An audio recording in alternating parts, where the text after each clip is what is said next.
we're Spanish-speaking people, but we can switch to. It's not. Eu falo português e entendo espanhol. Okay. Então temos dois portugueses na sala. Okay.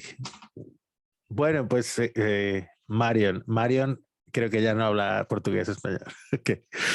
So we are going to start. Thank you everyone for joining this workshop.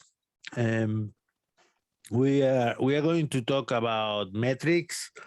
We are going to talk because David and we are going to host this workshop, this session, where we are going to discuss about metrics. That is something that we have been researching for the last years, I'd say. And we are quite interested to see what is measured, what indeed, why we are going to discuss in this session, what to measure or why are we going to use metrics, how are we planning to use them, what is the relation with Fablabs, and yeah, it's basically what we are trying to explore. It's going to be a conversation, so it's not going to be like just a presentation and that's it. Our goal is to have an open conversation and think about where to put our effort, our resources, our focus. I'd say hi to, it's Fab Academy Barcelona. I assume it's Anastasia. Hi, Anastasia, and welcome, Marion, too. Just feel free to ask any questions, to introduce any topics. We are going to have the chat also available. So, yeah. So that's it. I'm just checking the chat. David is taking also control of chat. So we are going to start with metrics. Okay.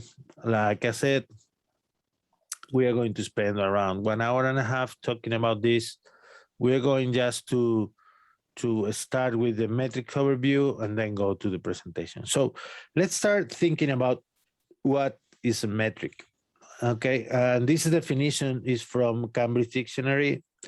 And it says a metric is a set of numbers that give information about a particular process or activity. So we're going to extract numbers and we are going to use them to know more about something that is happening, like a process or about a concrete activity. Okay. So there is this idea of gathering. We can talk about metrics, but usually there is this idea of data. We are now like data literacy, big data, data tracing. We are all right now, it seems like most of the things we do in the physical or the virtual or digital world leave some kind of traces and data. And indeed, the information can be so overwhelming that sometimes we don't know what to measure or what is important. And I think that can be a challenge. So let me just start doing an introduction about when was the first time that we started using metrics and figuring out that we needed to measure something. Okay, welcome to people that are joining right now. And usually when we think about, if you look for, and this is like kind of stock photo about metrics. When we look for metrics, it seems like there is some kind of dashboard with a lot of data going around, a lot of profit, and it seems to be focus on just getting this kind of vision from the top. You know, like someone is managing and someone is taking a look to what's happening. And it seems that what's on a screen describes the process or the activity that is going on. So if we look also for things related around or based around metrics, usually we find information about businesses, about measurement, performance, achievement, like trying to measure what is happening right now and trying to improve the business or improve the whatever is happening there. So in our case, when we think about measurement and taking a look to what's happening. My particular story related to Fablabs, it starts with the launch of our makerspace in Madrid. And indeed, it starts a few years or few months before this photo, when we are doing Fab Academy in Fablab León, 2013.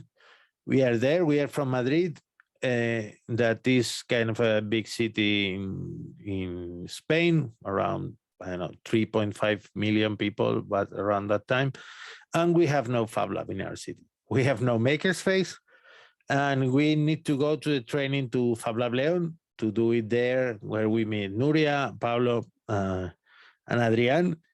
And it's quite strange because we come back to Madrid and say there is no Fablab in our place. What's going on? Why there's no place? It makes no sense. So we were running some workshops, we were running some activities, we were running some meetups. We decided to launch our space. So we just invited everyone we knew and said, okay, just come here. We want to launch something new. And I think that might be interesting. People look quite interested in the picture, like, this is going to be cool. We managed to get around 100 people in the first open call, like trying to know more about this idea of makerspace, Fablab. And we knew that to be able to launch, we needed 35 people. We asked everyone, okay, if you want to join as a founding member, we just copied the model from Makerspace Cambridge, where they were asking people, like, for the membership fee 6 months in advance. Like, okay, we want to launch, we don't have any funding, we don't have a space, we don't have machines, we just want you to join this idea, and we need to be 35 people, otherwise we will not make it. We will not be able to pay the rent, we will not be able to buy any machine. Yeah, that was kind of the break-even number. And I think for most of the launching spaces, this might be the first metric they find along the route. How many people do I need in my space to be able to survive? I mean, if your makerspace or Fablab is based around the idea of a membership, the number of people that keeps the makerspace alive is a huge number. I mean, it's the big metric, the first thing you might find along the way, the first thing that is like kind of a deal breaker, because if you are able to secure that amount of people, at least you will be able to keep with your space open. But then it happens, if you've seen most of the conversation around metrics in the last years, it's coming from the startup world, where they're trying to grow, to scale, to grow exponentially, to grow super big. But one of the things you have to take into account is that these 35 people, maybe they will not be there forever. So in the end, it was, let me just pick this joke for a second. We were 5 founders at that time, and we asked, okay, let's just go ahead and put the money. And on the first week, we were able to have 3 people put in the money. And we were like, okay, guys, we are 5 people launching. How is that we can only get 3 people to contribute to this? These numbers do not work. So we were quite frightened at the beginning, like, we don't know if this is going to work or not. But we knew that with less than 35 people, we would not be able to survive. We will need to do something else. But by the end of this 6-month period, we kind of doubled the number of people that joined the space, and we were 70 people. So we eventually launched our space. And we always had this number in mind, like, okay, we need to be 35, around 40, 50. In the end, let's say you have this number in your head, but this is kind of the first number. This is what makes the door open. And there is this Maslow pyramid of needs that goes from the bare needs to the kind of self-realization. So they say no participant can see your application. I hope that you were seeing my screen, maybe not. Okay, just please let me know if you are able to see this or not. Welcome, Ivan, that just finished the workshop from Olu. So yeah, maybe I see the screen, no problem, Cesar. Just to confirm, the screen Claire is also confirming. Okay, thank you. So yeah, so the big number where we start opening and where we start having these conversations around is how many people do we need to survive. But as in Maslow's pyramid, this is just the bare needs. A Fablab doesn't just survive with people hanging around. People need to be doing things. Maybe they need to be using equipment. Maybe that they want just to do things, not just being able to survive. So in the end, this is just the first number you're going to meet. But for the last years, I have been running a podcast. Even I'm just realizing Ivan was also there talking about their Fablab. There are other people that have joined from Leon along the years. So most people measure different things and see the same numbers from totally different perspectives. So in our case, first step was surviving. And we wondered, what do we need to measure? Maybe we need to measure the number of people that are able to use all the machines. Maybe we need to take into account how many hours the machine is broken, or how many times the 3D printer breaks down, or how many, you can measure whatever you want. So for the last year, I've been running this podcast called La Hora Maker, where I go in and interview people. And one of my most common questions was, hey, what would be your advice to make a Fablab trip, to have a Fablab that is super active, that people enjoy participating into, that can survive in the long term?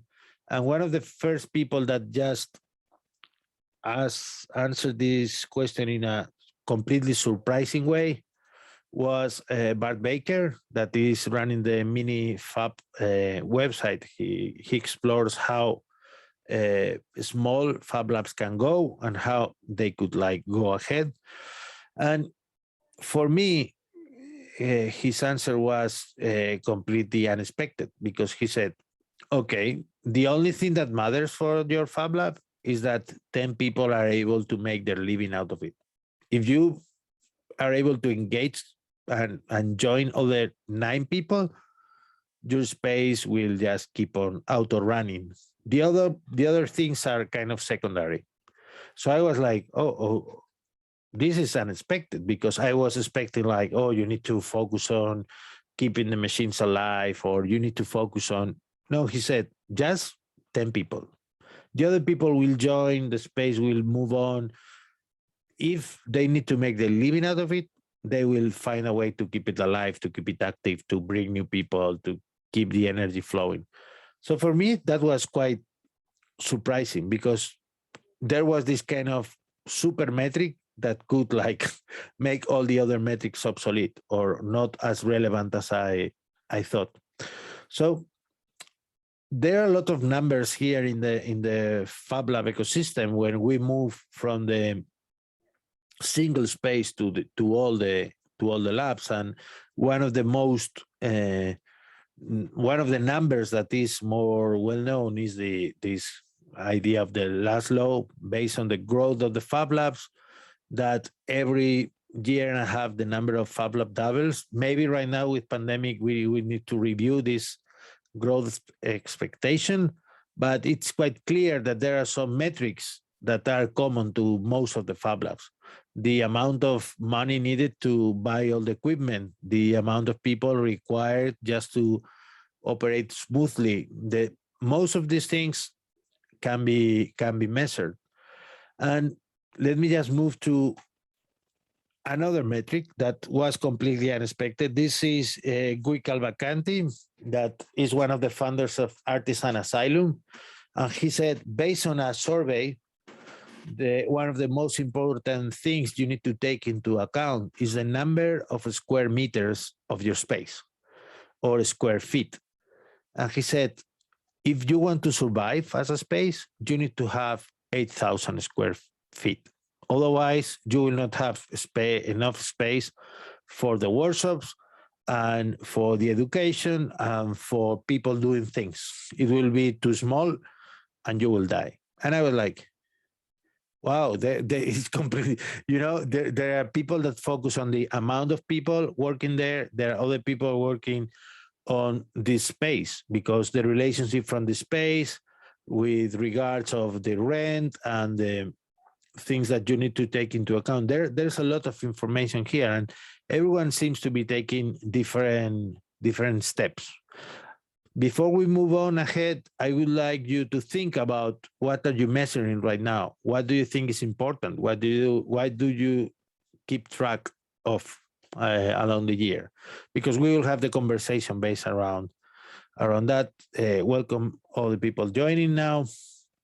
But if you are not measuring, or maybe you are not so interested, or you were not, because given you are here, I assume you are interested into this topic right now. We think about the why it makes sense to just to measure. One of the most famous quotes around measuring performance is from Peter Drucker, that is called by a lot of people the father of modern management. And he said, if you can measure it, you can change it. Well, I think as I was preparing the presentation, it seems like Lord Kelvin, the one that brings the Kelvin temperature, had something similar, like if you can measure it, you cannot improve it.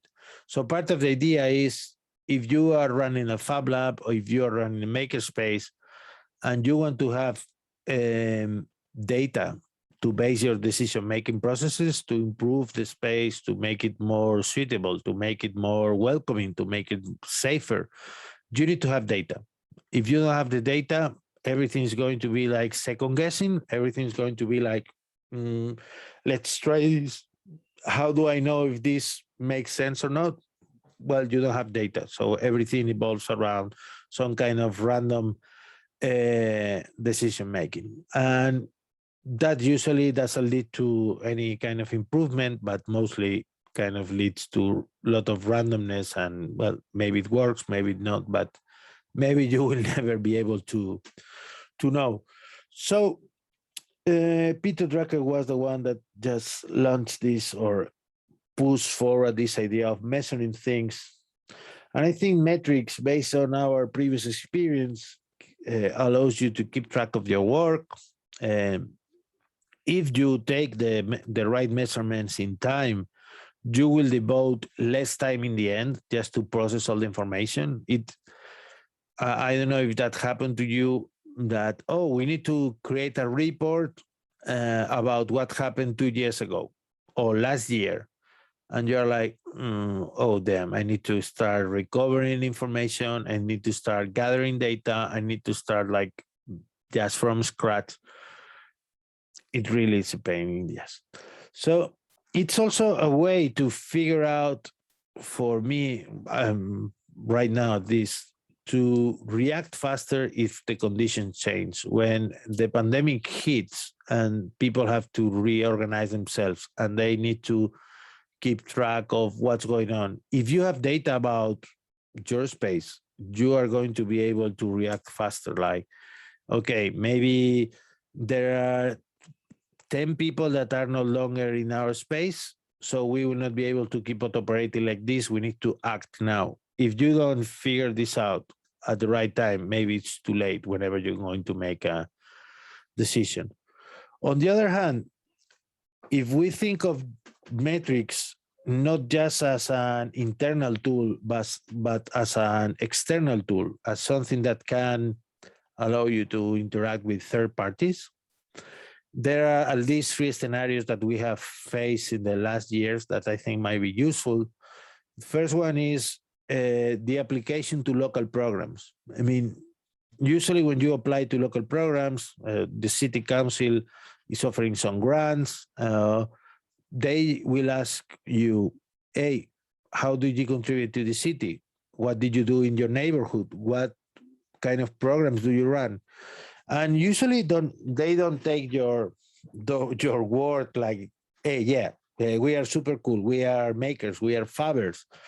You need to support us because, yeah, we are cool.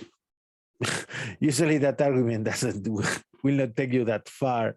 And usually you need to talk about, oh yeah, I run 5 workshops a month. There are like 10 people coming. Usually the feedback is super good. And we have like a Friday session open to everyone with 20 people just joining. And we have done so many projects, or we have contributed to this, that. Usually when you're applying to any kind of program, you will be required this. Also, for people that are running the makerspace as a nonprofit, there is a very interesting program called Techsoup. Techsoup is an international program that just gives you some benefit for being a nonprofit working on interesting themes or topics, and it will just give you some grants in kind of software or some licenses or even some hardware.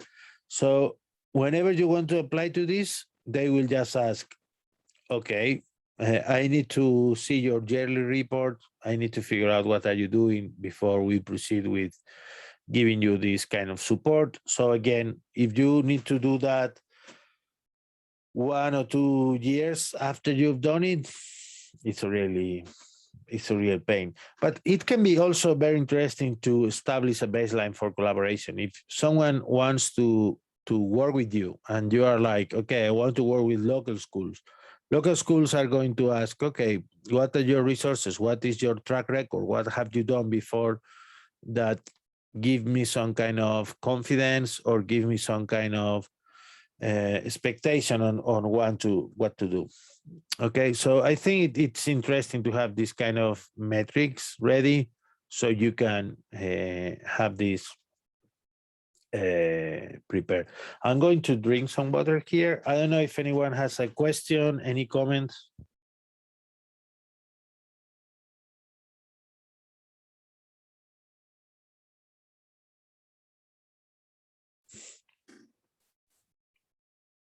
I assume, okay.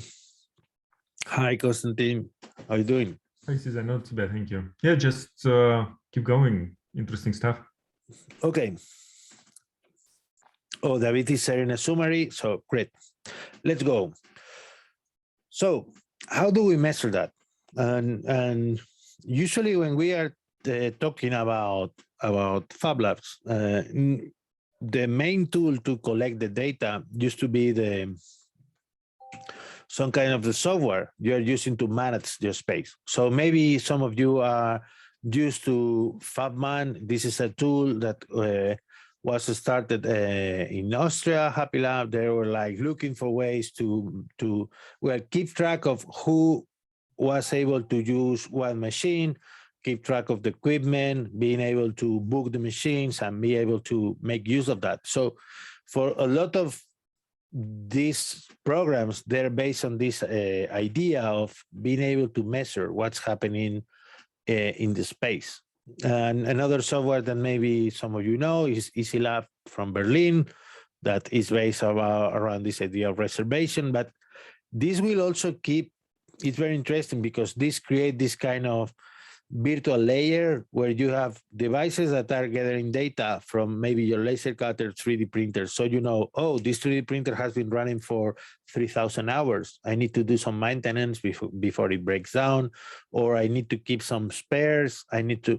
So in the end, this will give you some kind of basic information about what's happening there. And I'd say that this is interesting if you are looking for ways to work with just the base of the space, like how to keep the door open, how many memberships are already there, but also to keep track of what's happening there. And I think Fab Manager, for example, Fab Manager is another software. It's kind of open source that has a really cool feature of documenting project and sharing the project with the network of other spaces that are using Fab Manager. And I think it's quite interesting, not just to think of what is in the space, but what are you creating in the space. And when I was thinking about metrics, I was wondering about this kind of big metric. We're thinking about huge number, or David is saying there on the chat, super metric. And I wonder, if we think about this question, how many computers does Google have? I have no idea. I don't know if you have any idea right now, or just for on top of your mind, you're like in the thousands, in the millions. We don't know, but my thought about this big number was like, I don't care. I mean, it's kind of invisible to me, but I care more about what does Google do, or what does it provide for me? Or, I mean, usually we are not measuring just what are the machines that Google has. It's like, what do these machines do? Okay, so usually in the if we think about measuring metrics and impact, this has evolved lots in the last decade. I mean, when we are thinking about this idea of looking to the micro components and looking of every element, I think it's interesting, but I think it's kind of low-level metrics that will just give you like the more tactical metrics or operational metrics that I think are important, but I think they should not be key. Once your space is established, once you're operating, maybe the conversation doesn't evolve anymore about, hey, we need to buy a laser tube. It should evolve to what are we using the laser for? It should be based on, we should kind of shift the focus.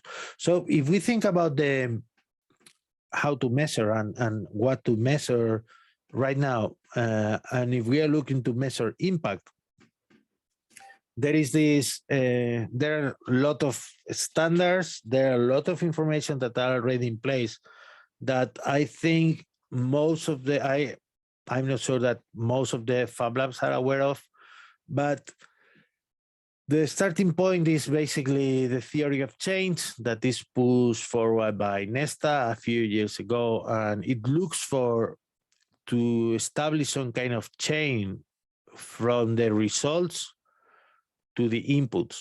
Okay, so they said, okay, you want to introduce any kind of change in the world, just start by trying to figure out what do you want to produce, and then walk in reverse. So you figure out, okay, to achieve this, what could be like my middle steps, or what could be like the steps I need to take into that, and then I take one step before that, and then I say, what kind of activities would allow me to change these kind of indicators? And then we start like just at the beginning, like, okay, let's organize what we need to do.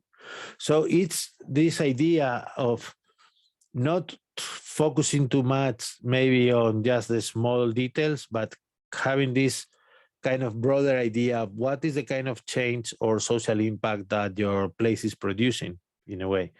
So usually, if we think about our previous slides, most of the things we are usually measuring are here on the upper part of this impact value chain. That is, we measure the inputs, that are the machines. We measure the activities, what is happening in our space.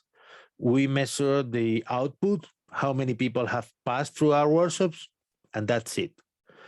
But if we look to kind of modern social change or social impact metrics, everything seems to evolve about the outcomes. What is the result? It's like we are training people to use laser cutter, and these people are getting, they're getting jobs, they are creating their projects, they are producing some kind of outcome that is valuable to the community. And as we were preparing the workshop, we were thinking as an example all these projects around prosthetics. You know, like there are a lot of projects about 3D printed prosthetics, and maybe you have a community of 50 people that know how to work with prosthetics, that knows how to 3D print them. They have the 3D printer to produce them. But if they are isolated from the people that need them, there is no outcome there. There is no result. There is like, so everything needs to be connected to create this kind of long-term impact. So if we think about this project, the long-term impact could be creating a community where people in need are in touch with local spaces that can produce, customize, repair, and support this person in need. We wouldn't put our focus on, oh yeah, we have 5 3D printers. But yeah, we have 5 3D printers that we use for workshops. So there are like 50 people in our community that are able to support 12 people in need or whatever. I mean, the main idea is not putting too much focus on the upper part, like what is in the space, what are the machines, what is the maintenance, because after a few years, we should kind of be looking beyond that. We should be like trying to why, maybe the question behind this is, why are we doing this? Why, what do we want to achieve? What kind of change do we want to bring? Maybe we want to have more people interested in open source or contributing to open source projects. And we were having this conversation also with David, how like most of the open source projects, are they even replicated? I mean, it's like, oh, I'm going to share my electronics board, and yeah, it's going to be a hit. And maybe there's no one replicating that. Why is that happening? What is the outcome? What are you trying to achieve by, or what change do you want to bring by sharing? There are people that share the boards for education because they believe that all the resources should be open source. But if no one is using the board, are they kind of creating the impact? Maybe they should take the focus out of the PCB and figure out who should I present this board to, or how can I get this to schools? And maybe it's like not just focusing too much on the technical aspect. Something that I discovered a few months ago and I'm super interested in, there has been a lot of conversations working on the Fablab network on the last 2 years about SDG, the Sustainable Development Goals, how to align Fablabs. Peter is running the workshops. I think Benno has been also involved in running these workshops. There is a tool that I discovered a few months ago that literally blew my mind. I mean, I was like, oh, maybe there are some kind of standards, maybe there are some kind of metrics, maybe there are things that can be used. And yeah, there is. Indeed, it's so, I mean, I will just I will just open a browser. I'm going to show you, because it kind of blew my mind how standardized was the whole thing. Let me just open the browser for a second. So just to give you, this is kind of a disclosure because I think it's interesting. This, as I was looking for these standards, or this, they call it impact profiles. This is created by, I'm going to close this. Yeah. So this is created by the something called the GIIN, that is the Global Impact Investment Network, that looks for projects that are creating some kind of impact in the world, that are looking for some kind of investment, and they want to bridge both parts. Okay, people that have some funds want to contribute to some project, and people that have projects. So they're trying to standardize. I don't know why. Are you seeing my screen right now? I think no. Yes, I am. Yes, you are. Zoom is. Yeah, but when we see the browser, we're seeing the slides. Okay. We're seeing the PDF. Okay.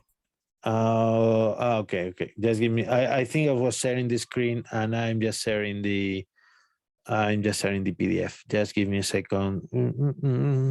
Just a second. Okay. Now I think you can. Okay.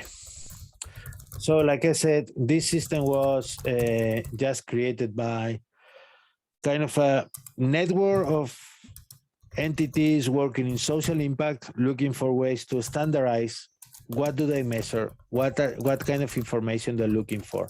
So the good thing is, if we think about the standard and think about this idea, you can check the standard and everything that it's been measured here in this kind of metrics. They have even some kind of guide, like you can go and say, okay, I'm working in ocean and coastal zones. These are the metrics. I'm working in infrastructures. These are the metrics.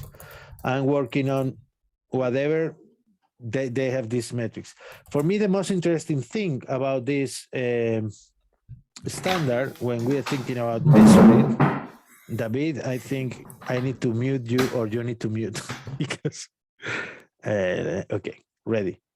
So this is kind of aligned with a lot of other initiatives, like, for example, the B Corporation that looks for companies to be more ethics, more sustainable.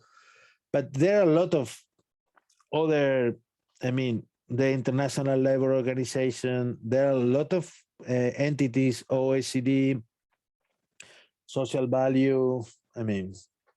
There are tons of other initiatives. They have tried to make these metrics compatible. And I think the most interesting part for me, as I was researching into this, is that, let's say your Fablab is working in, I don't know if any of your spaces is just running or looking to contribute to some SDG, some particular SDGs.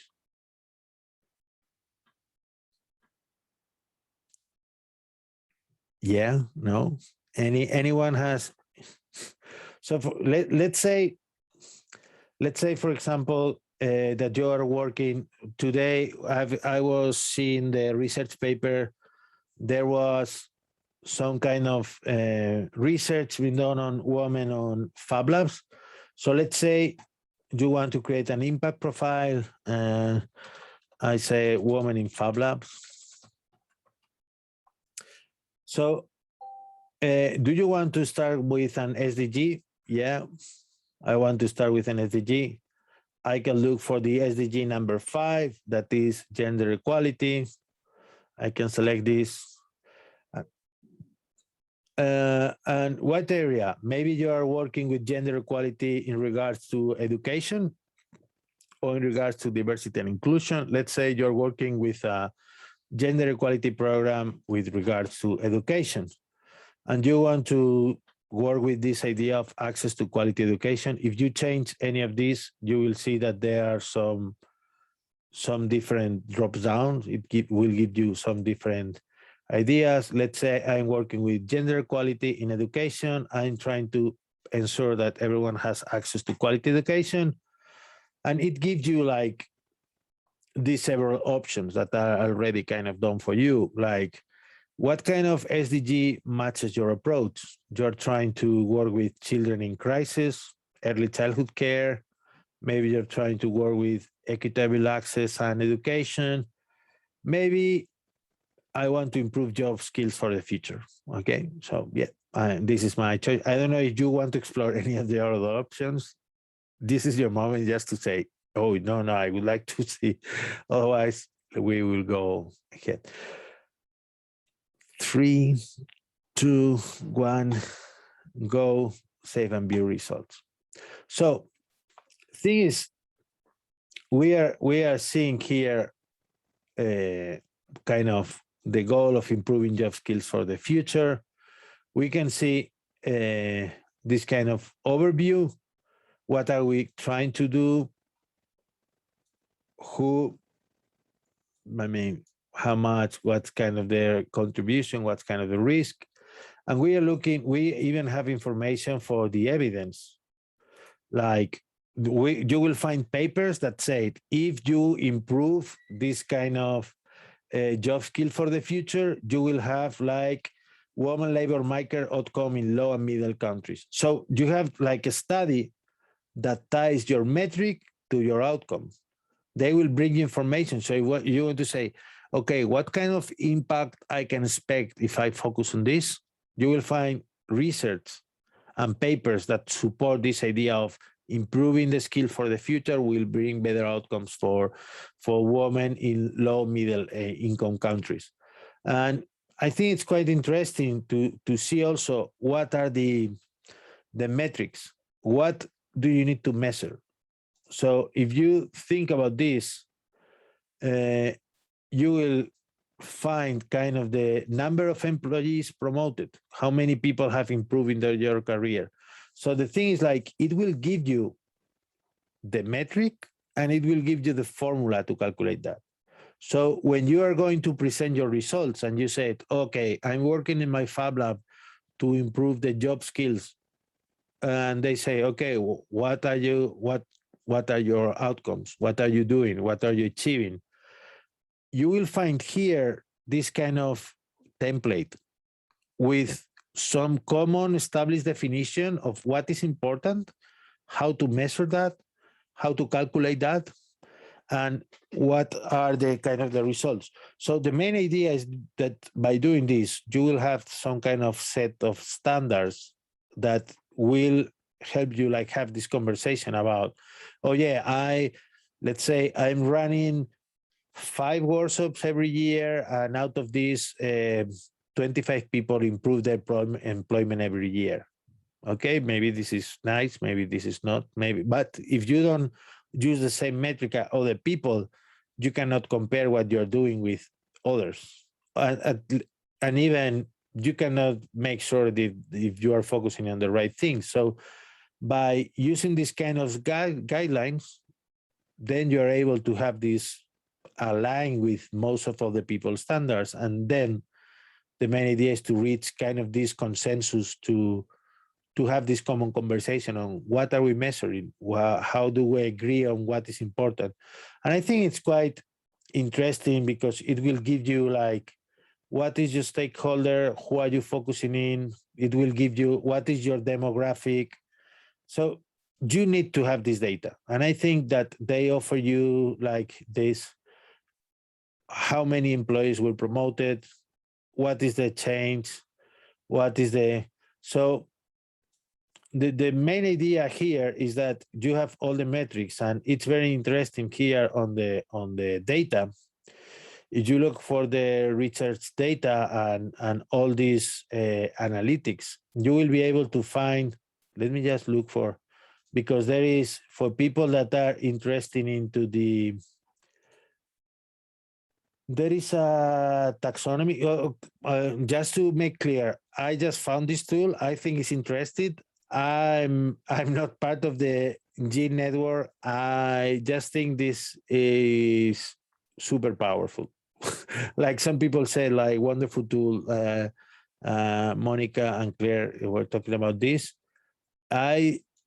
For me, I'm super astonished because I was working with social impact, measuring impact. I've been running a program for 3 years teaching teenagers that were under government tutelage. They were learning digital fabrication.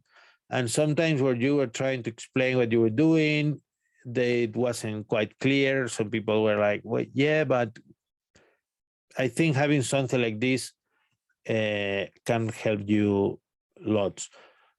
Just to explain, so let me just look for one of these metrics. For example, if you want to know more about employees promoted total, you can find here all the details about this. Everything is like, they give you like how to use this metric, what are related, the story of how, if that has changed.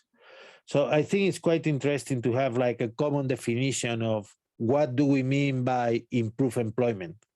What do we mean by train people? What do we mean by number of hours devoted to infrastructure support? And I think they are working with this kind of taxonomy. Well, you can just get an Excel with everything you want to look for, and it's like that. So this is like kind of the, I'm just going back to the PDF because this was something that I just found interesting. Some people, I'm going just to go back and share to I'm just going to share back this. So some people might say, okay, this approach is just focus on investors. Ours, Fablab is a non-profit. I don't care about getting investment. I think Fablab should not align with investment or with money, or for us, this is related to other thing. But even if for me at least, even if your focus is not on getting investment and your Fablab is non-profit, having a common language of what do you want to achieve and trying to put some numbers, I think is a valuable exercise and will give you like some insights on what do you want to achieve with your space, or what do you want to how do you want to produce social impact and social change or improvement in your neighborhood, in your environment. So it's time for the conversation. We plan to run this as a Miro board with post-its around. We had at this morning when we were checking, we had like 4 people registered. I'm so happy that we managed to be 16 people on the peak. So I think it's time to open the conversation. I think it's time to have this talk. I don't know if any of you are using any metrics. If you knew about any of these tools, maybe you're using other tools, maybe you are measuring things. And just as a final reminder about metrics, usually this is like Schrodinger's principle that by measuring something, you are kind of modifying it. Wherever you put the focus, it matters a lot. Whatever you look for, it matters a lot, and it can change. It can change how things work. But metrics and measuring is not neutral. Whenever you are measuring something, you are trying to change it or at least to affect it. So I like to have this kind of open conversation. Just feel free to unmute yourself and talk about any kind of ideas, thoughts, reflections you have on this topic. If you would like to put your camera, that would be great. If you maybe prefer to just not share your camera, that's okay too, no problem.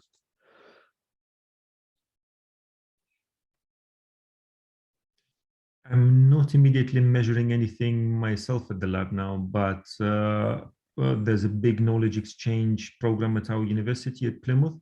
So I think some of my colleagues would be very interested in this tool. So thank you so much for pointing and sharing those. If you like to share some of these links on the chat, I mean, if you know any tool or, oh, I think this could be useful for this or that, just feel free to share it on the chat. So David, that is doing all the note taking, he can also.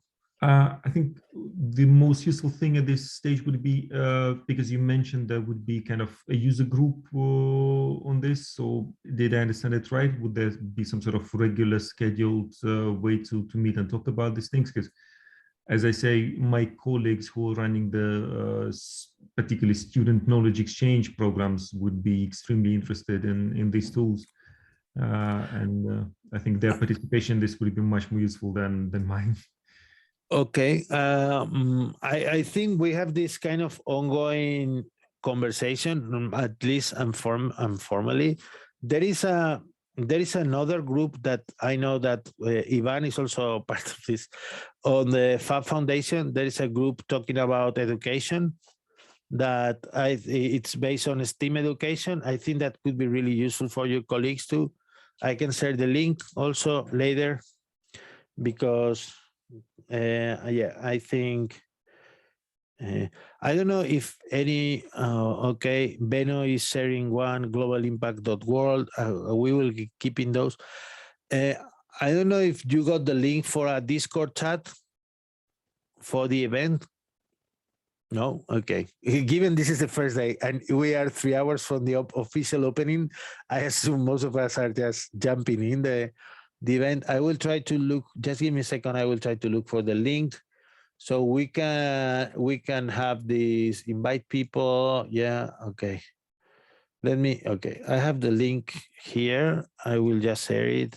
This is I will share this with you. This is a Discord that has been set up by the organizers just to have the conversation ongoing this week. It seems there are going to be people DJing, people talking, people just joining, and yeah, maybe, yeah, we will meet here. We can meet here. We can look for each other, and maybe I will ask because yeah, right now there are like 50 people right there. I will try to ask if we can have a channel so we can maybe join and talk later and share links along the week. Maybe we find another presentation that are interesting. And yeah, I will just send this. So Claire, please. Hi, my name's Claire. I'm from Australia. We're in the process of opening a Fablab. I'm actually from local government here in Australia, and we're actually, as a local government, setting up a Fablab to fill a bit of a gap that we have in our community. We have a lot of spaces focused on that very high-end commercial end and not so much on the maker education and that grassroots sort of movement. Which we think a lot of people benefit from.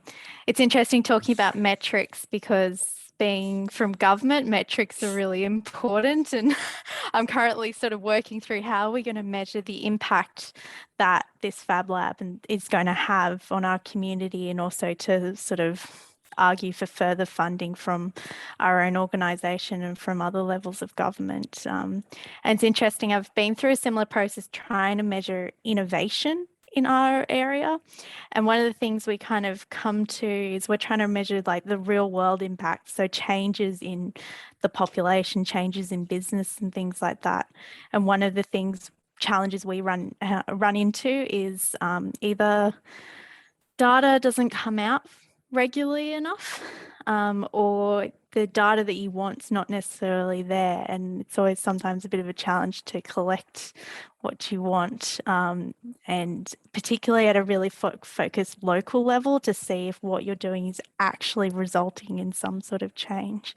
So I think, yeah, all the Fab Labs will have that similar challenge to us where we're trying to very much have localized change. It's easier probably to look at and follow Fablab participants maybe, and people who've been in that Fablab and follow on their journey, and kind of if they sort of leave the Fablab and go somewhere else, like following them on where have they gone to, you know, what have they ended up doing at university, or what sort of job have they gotten as a, you know, is there a relationship between the experience they had, and kind of checking in, I suppose similar to what a lot of universities do, where they check back in with their alumni and go, oh, hey, you know, how are you going, and what are you doing now over a number of years, even though they're not there anymore. So yeah, it's kind of an interesting space trying to get the right sort of accurate data for what you're trying to measure.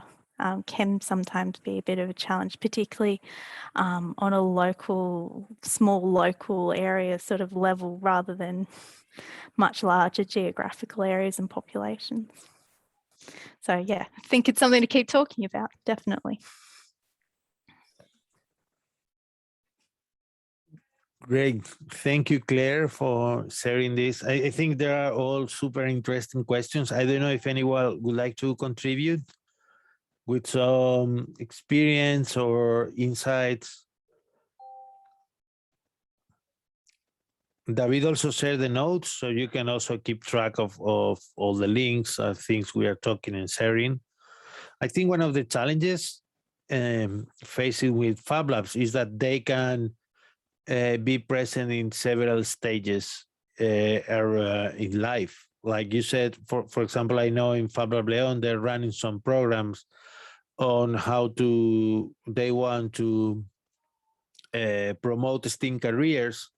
So this is like kind of high school people before they go to university. And then, like you said, you have alumni, for example, in Fablab Brazil, there are a lot of Fablab in Brazil that have, at least as far as I know, Sao Paulo, for example, they're focusing on, we have a lot of universities, we need to provide a place for our students to create their first businesses or to create, you know, all kind of products or companies around this. And given you need some tools, here are these spaces where you have access. So you can get in touch with the Fablab before going to university, after going to university. Indeed, one of the challenges we have in our city is that we have like 6, 7 Fablabs. Only one of those is not based around a university. So there is this challenge of, when I'm a student, I have a full feature Fablab available for me. But then after I leave, there is no program for me to keep on using the space. So what's the point of having all these fancy tools, communities, and then gone? It's very true. So we have a lot of maker spaces, like the university, our local university has one themselves, but the problem is if you're not a student and sometimes not in the right faculty as well in the university, you can't get access to all of those tools. So yeah, we're looking to be as open as possible with anyone of any age and any of experience, because there's just nothing like that available for people to go to. And we really think it'll be interesting seeing that mix between different age groups as well in the same space and getting them working together on stuff. Because we've got people who are, you know, hobbyists, makers who are just really interested but don't have access to any of these tools and just want that access. And then we've got younger kids, you know, we've got a 13-year-old who's like an absolute genius who is just looking for an outlet, and all he wants to do is be able to make interesting projects and help solve challenges for his community. But he couldn't find a space to do that in. So we're looking at like targeting kind of different ends of the spectrum, and everything in between, trying to be as open to everyone as possible. Because you do find a lot of spaces, there are limitations on who can use it, who can't use it, kind of thing. And, you know, the only limitation we sort of see, we're like, well, we're not here to be for people to run their business out of our Fablab, but we're there for being the stepping stone for them to graduate to. We've got great startup incubators and all the programs in the area that, you know, we're looking to be, you know, people graduate from us, and, you know, but there are people who will want to live there and be there and just, you know, be part of this sort of community side of things, and they're not interested in making business out of it. They're just interested in making interesting things and doing stuff for their community. So I think it's, there's just an interesting spectrum there of people that I think will be interested in the Fablab space. But I think every Fablab is slightly unique in what their focus is as well. Maybe we're creating a challenge for ourselves, being broad across a lot of different groups, but that's the gap in the market that we're trying to fill.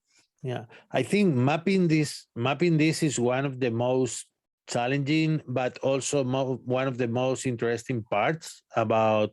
Hi, Elisa, Peter, welcome. I will share a link right now in the chat that I think can be useful, super useful for Peter. But the thing is, and for me, the most interesting part, at least working, I've been working as a public worker for 14 years.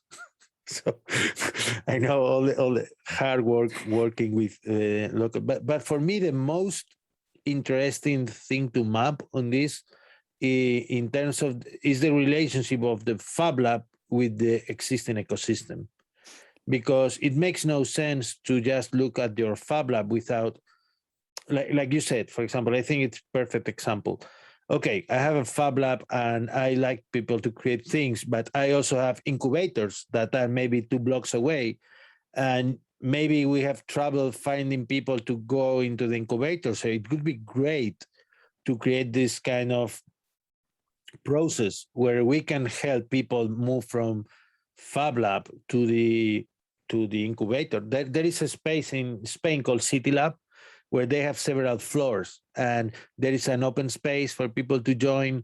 Then if they want to create something, they can ask for an office, and they have like bigger offices up in the building with some mentoring and some programs. So I think being able to map this is super powerful because it gives you like a way to evolve and grow out of the Fablab, but in some way to keep the trace of this is coming from the Fablab. This is innovation that happened there, but couldn't scale there because the Fablab has limited resources. But there are some other places where you can like kind of grow the project you are trying to run. And that would be an interesting metric, I think. There's a metric definitely there of measuring that the Fablab and how it's working with that how connected it is to that ecosystem. So how many different things in the ecosystem is that Fablab connected to, but also, yeah, the people and where they go. Indeed. Great. Someone else wants to talk? Anyone else? I can discuss a little bit on our experience here in Fablab Oulu and University of Oulu. So one of the, measuring the impact is one of the most difficult parts, and the impact, it depends also a lot on your founder. So it's important to know, or under our experience, it's important to know who is going to be our founder in order to choose the right metrics. Of course, there are metrics that are share with all the Fablabs, but perhaps the founder are just interested in just few metrics. So that's why I think the tool that you have seen, I was not aware of, is amazing, this Iris tool. And I think that when we are in a Fablab, it's important to understand which are the goals of our founders and find the right metrics for the impact. And it's important to start from the beginning. Even if you think that you are not going to need it, it has happened to us that in one of these steering group meetings, they decide, okay, we need to know why are we putting this 100K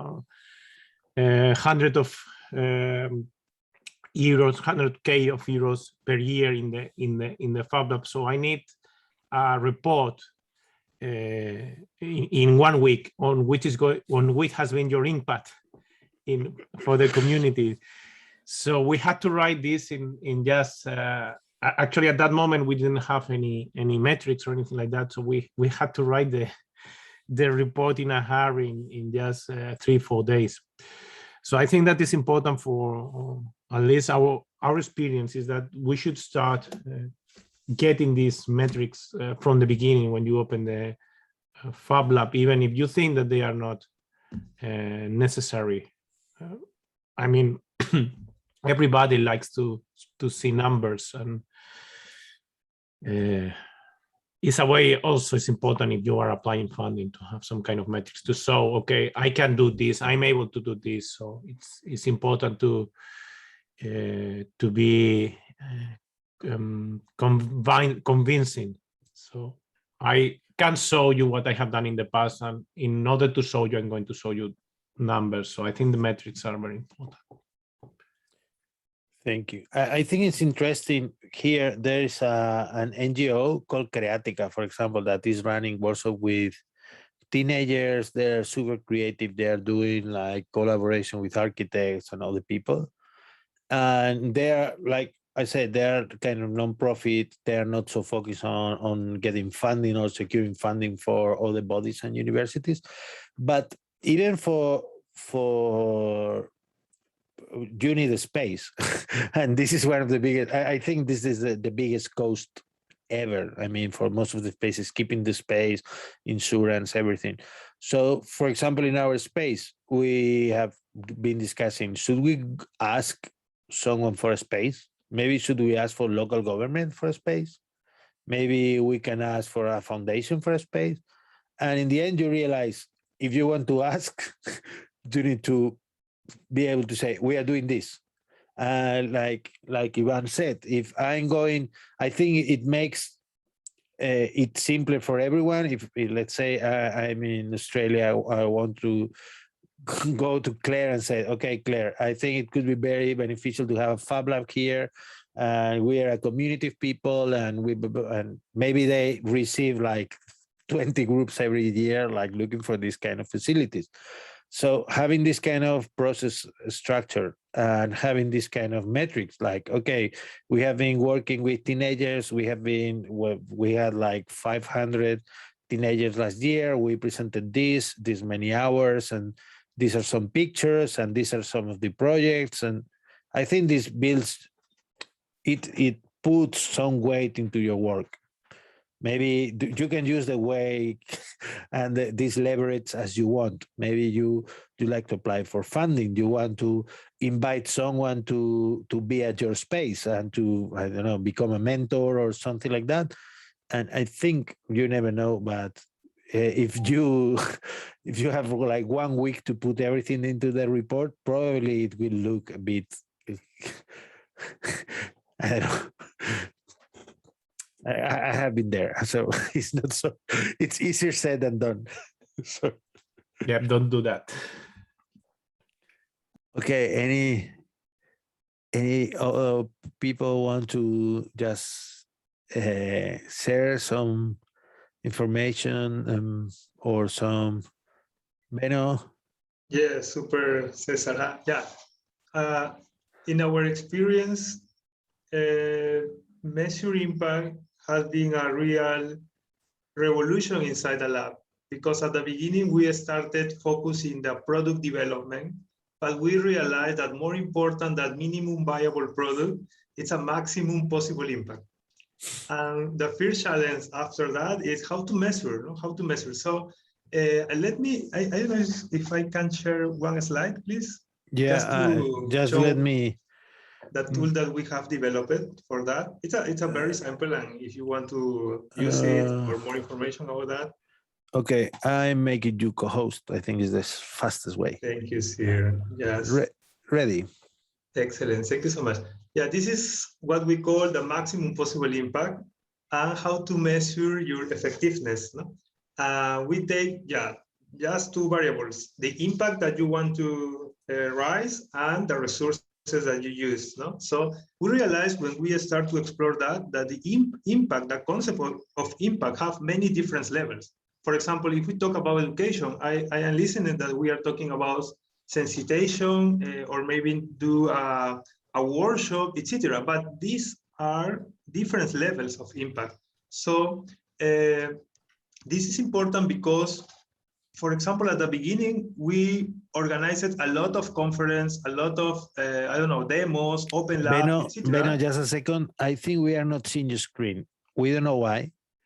Let me see. It says Beno has started sharing the screen, but we were not seeing the screen. I don't know. Right now? Yeah. Perfect. Okay. You were talking about workshops and talks. Sorry to interrupt. Excellent. Yeah, I said this is our equation to measure the effectiveness of our actions. Thinking not only in product development, thinking in how or what kind of activities do we need to put effort in order to achieve the goals that we have set as a Fablab. No? And it was extremely important because at the beginning of the Fablab operation, we put a lot of energy in events, conference, etc. But at the end, the real world has not changed. So we realized that we have many different levels of impact, and it have different, we could say, values, no? Or levels of values.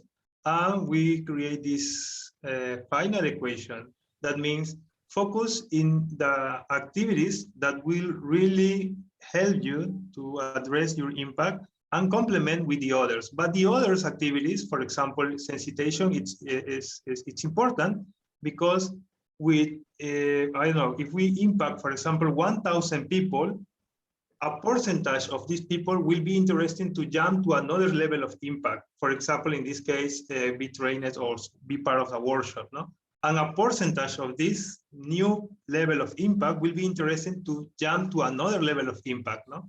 So we use that as a strategy to orient our activities and our effort and our resources in order to be more effectiveness. So this concept of effectiveness is important when we design our indicators. No? And this is very, very important also, how to design our indicators and decided our activity, our next activities.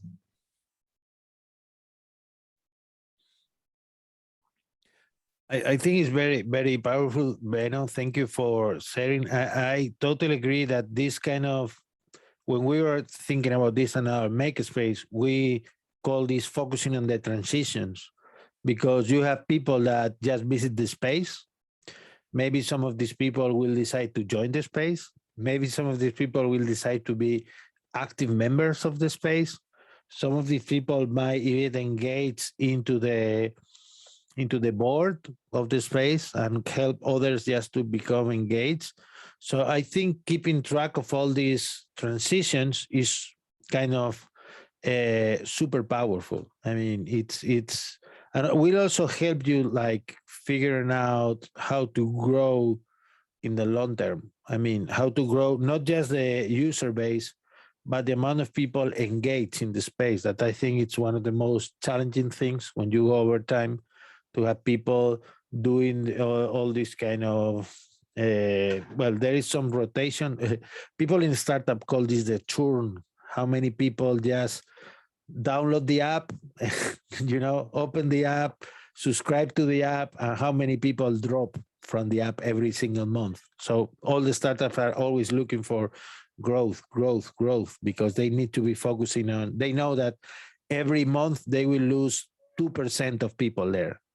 So they're always trying to figure out what is the tool. But I totally agree that putting the focus on this example, or like having them like or helping them transition to more engaged roles, I think is quite positive. I will look for a report that I think can be also useful, but maybe someone wants to share something else or to give some insights.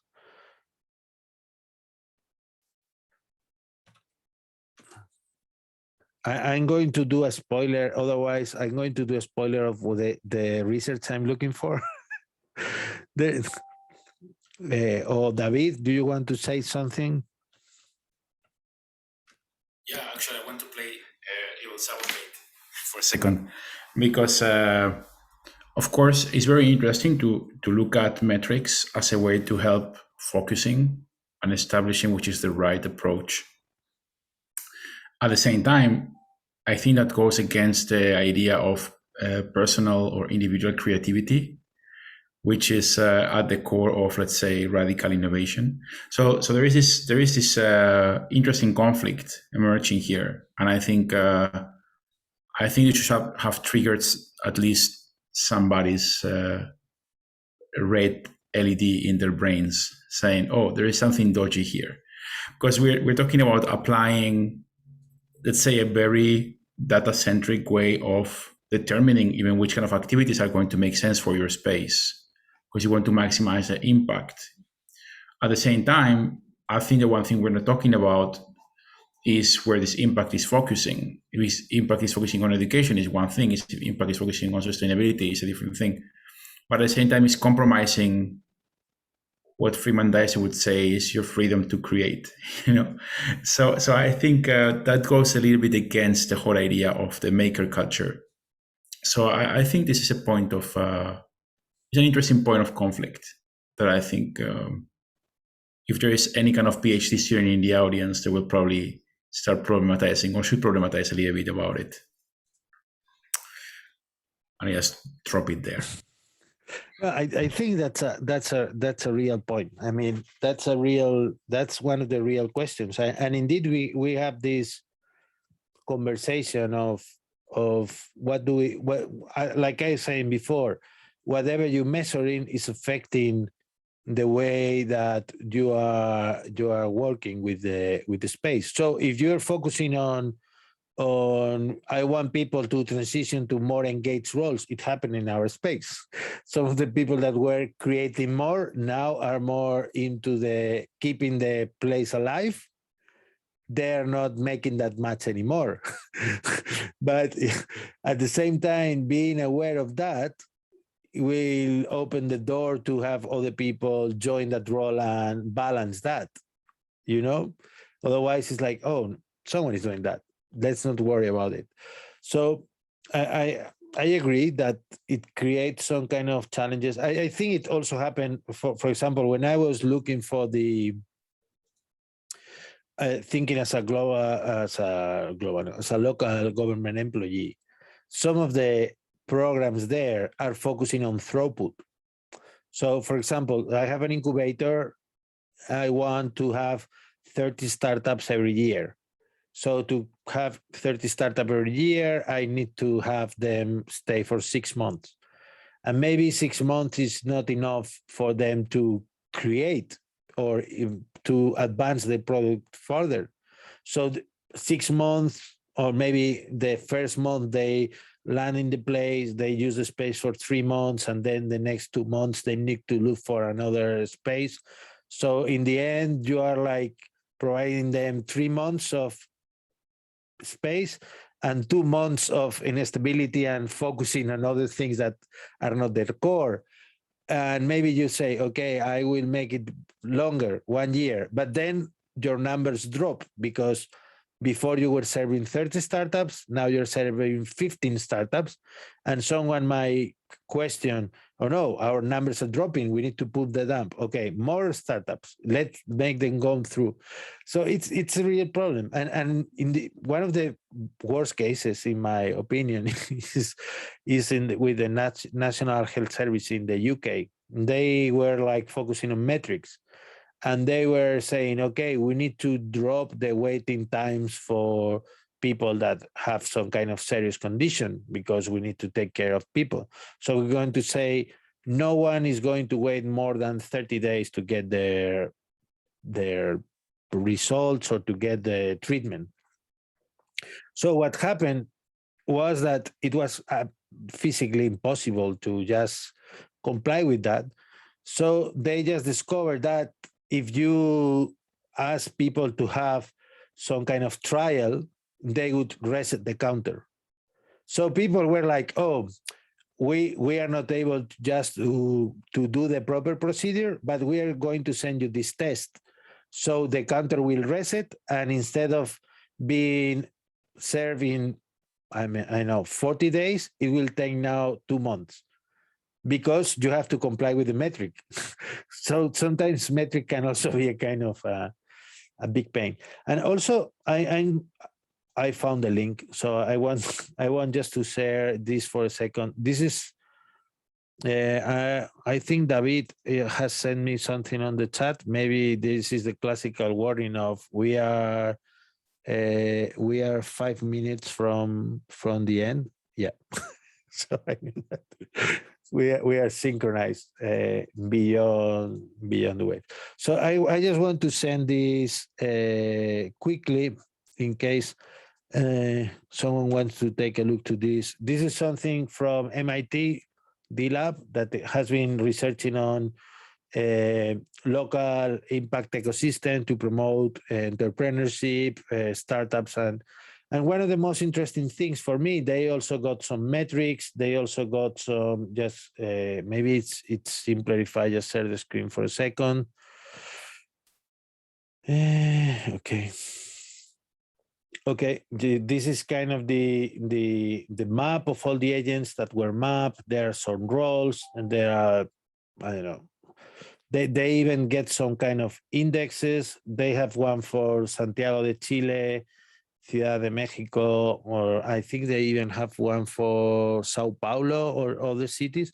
And one of the things that struck me the most was that depending on the city, people would need a number of interactions to start working together. So for example, in Madrid was 2.3. So it means like to start working with someone else, you at least have to meet 2 times or 2.5 times. In Argentina, maybe it's like 7 times, and people are very used to meet. So I think the interesting part about having this conversation is that even we agree to what we want to measure, or even if we don't agree, we are always going to be affected by the local ecosystems and different cultures and different approaches, and things that are socially acceptable in a place maybe are absolutely the opposite one in another place. So I think it's yeah, I'm going to share this in case you want to check that out. And I think it's a real challenge to have this.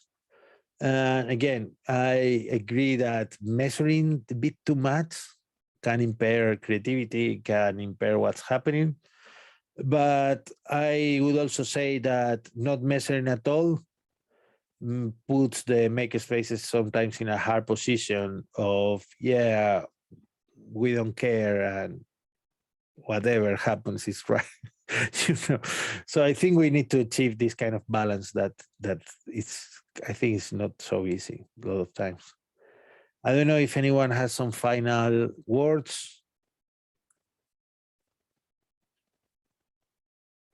People in Leon are having, it seems that they're having a party. I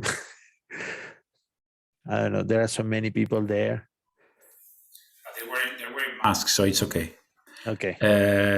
So I just want to say, I think I've finalized the notes by now. So I think you can find most of the things there. I made you all commenters. So if there's any comments to document, please just put it there and I will make sure I add it, whether it's a link or I misspelled your name or whatever else. Cesar put his contact on the slides if you want to keep track of the conversation. And in case you want to find me personally, it's very easy. It's david.cuartillas@mau.se, Malmo University in Sweden. Cesar is Cesar. Which one did you use this time, Cesar Garcia or Laura Maker? Cesar@lauramaker.com. Cesar@lauramaker.com. That was on the slides. So if you're taking a look at the slides, you will see it. Okay. That's it from my side. Peter has also shared a link. We will put it on the note. Thank you. Thank you everyone for joining. I think it was interesting to have this conversation and see different roles, different approaches in education, government, industry.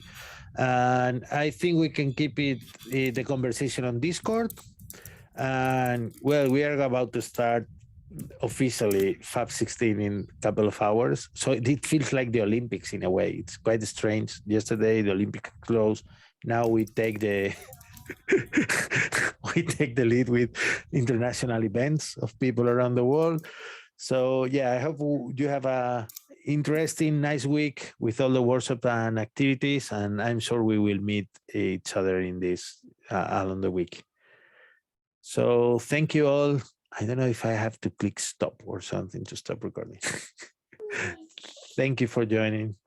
Thank you. Thank Bye. you. Bye-bye. Thank you very much. Bye.